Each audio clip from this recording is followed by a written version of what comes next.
Ito yung mga sangkap natin sa ating gagawin na benignite. Ito ang sago na mga malaliit, maraming kulay, saging mga saba, vanilla, ayan.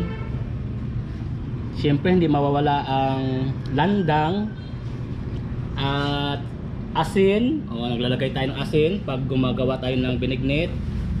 Ito may mga kamote tayo, iba-ibang kulay, may purple, may yellow, orange. Ayan, may ginayat na saging, nasaba, ayan.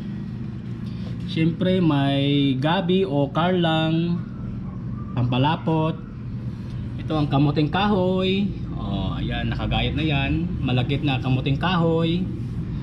Siyempre ang pinaka main ingredient natin is durian. Ito yung flavor natin gagawin ngayon araw, benignite na flavor, durian.